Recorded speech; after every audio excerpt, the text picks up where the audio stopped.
શ્રી ગણેશાય નમઃ. જય શ્રી કૃષ્ણ. ઓમ ડિવાઇન કથામાં આપનું સ્વાગત છે.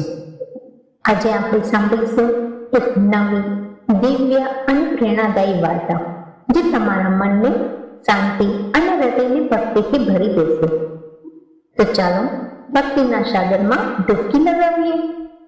વાર્તા શરૂ કરતા પહેલા જો તમે ચેનલમાં નવા છો તો સબસ્ક્રાઇબ જરૂર કરજો. આજે અષાઢ સુદ પૂનમ એટલે કે ગુરુ પૂર્ણિમાનો અત્યંત પાવન તહેવાર છે. આજના શુભ દિવસે ગુરુજનોના ચરણોમાં વંદન કરતા મન અત્યંત આનંદ અને કૃતજ્ઞતાની લાગણી અનુભવે છે.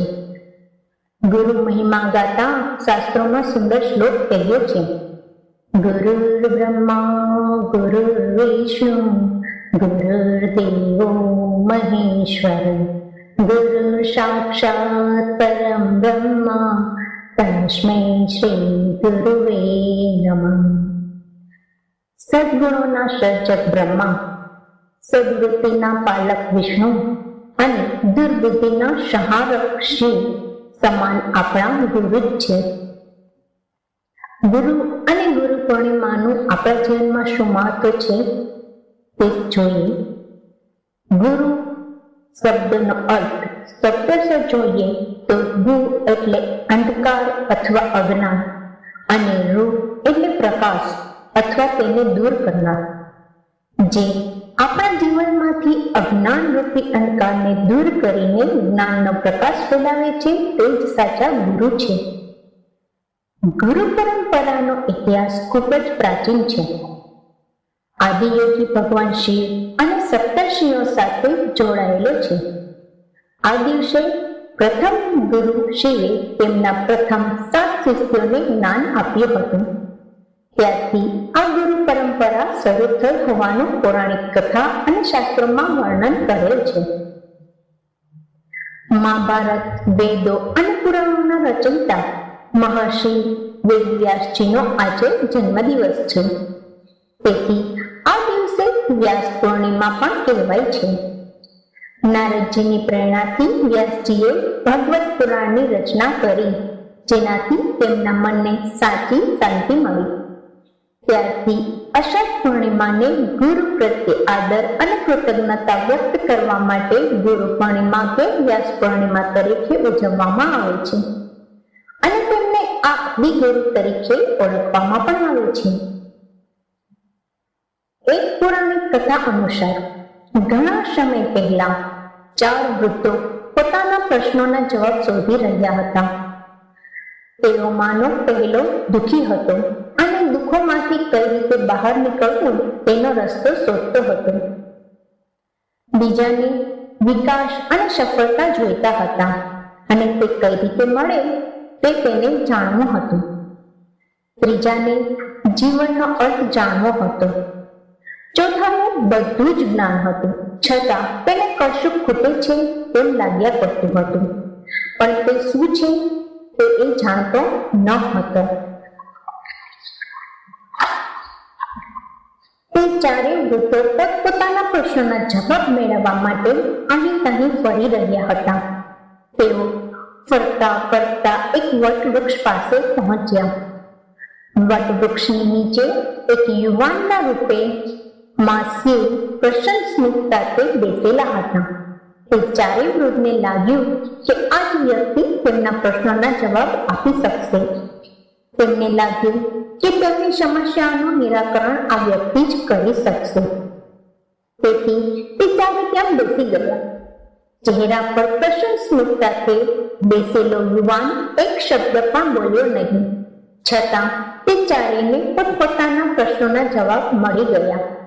તે પૂનમનો દિવસ હતો અને તે રીતે ગુરુ પરંપરાની શરૂઆત થઈ. તે ચારેયને જે જોઈતું હતું તે તેમને મળ્યું. આ કથામાં જ્ઞાન આપનાર શિક્ષક યુવાન છે, કારણ કે આત્મા હંમેશા યુવાન જ છે, જ્યારે તે વિદ્યાર્થીઓ વૃદ્ધ છે. આની સાથે ઘણી બધી ઉપમાઓ જોડાયેલી છે.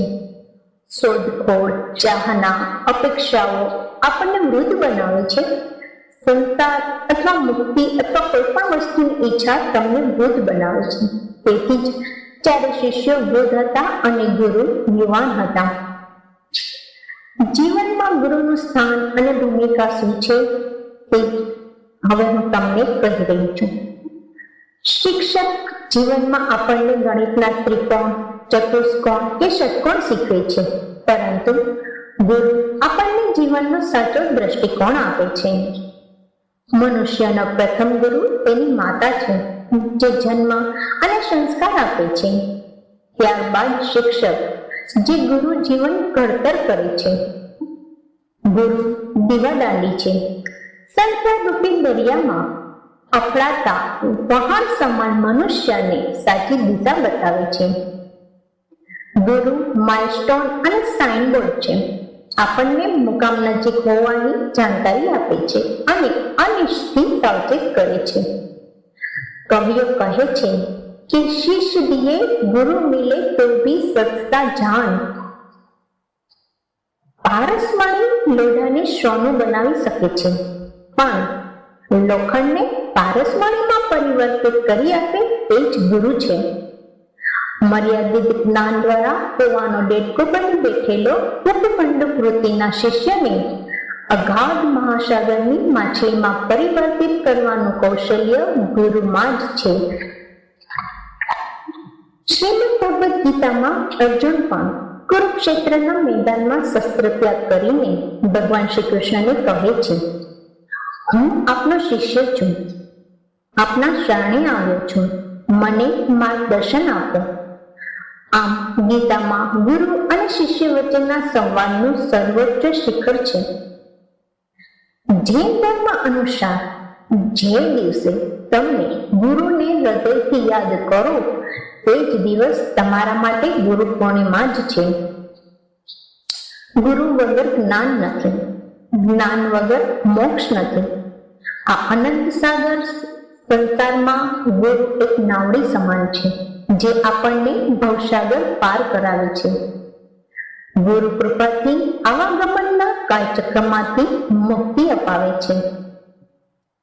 આજના પવિત્ર દિવસથી ભગવાન સામે રોજ પ્રાર્થના કરજો કે હે પ્રભુ, હું જ્યાં સુધી મોક્ષમાં ન પહોંચું ત્યાં સુધી મને સદગુરુનો યોગ મળતો રહે અને તેમની સેવાનો લાભ મળતો રહે.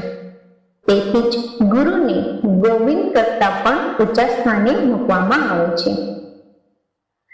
આજના આધુનિક યુગમાં ટેકનોલોજીના સમયમાં મનુષ્ય મોબાઈલની વિવિધ એપ દ્વારા જ્ઞાન પ્રાપ્ત કરી લે છે. તો શું તે ગુરુરૂપી ઉપકરણો તેને ભવપાર લગાવશે કે સંસારના ભવનમાં ડૂબાડશે?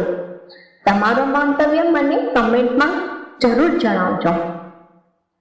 તો ચાલો આપણે આપણા તમામ ગુરુજનોના ચરણોમાં શિર નમાવીને કૃતજ્ઞતા વ્યક્ત કરીએ. ગુરુના આશીર્વાદ હંમેશા આપણે સૌને મળતા રહે. गुरु गोविंद दोनों खड़े किसको लागू पाए, बलिहारी गुरु आपकी जिसने गोविंद दियो मिलाए. जय गुरुदेव कृष्ण वंदे जगत गुरु. તો આ હતી આજની અદ્ભુત વાર્તા. ભગવાન શ્રી કૃષ્ણની કૃપા તમારા અને તમારા પરિવાર પર સદા બની રહે. જો તમને આ કથા પસંદ આવી હોય તો વિડીયોને લાઈક કરજો અને તમારા પરિવાર અને મિત્રો સાથે શેર જરૂર કરજો. કમેન્ટમાં જય શ્રી કૃષ્ણ લખવાનું ભૂલતા નહીં. આવા જ બીજા વિડીયો માટે ચેનલ સાથે જોડાયેલા રહેજો. આપ સૌને નીતા ત્રિવેદીના જય શ્રી કૃષ્ણ. રાધે રાધે.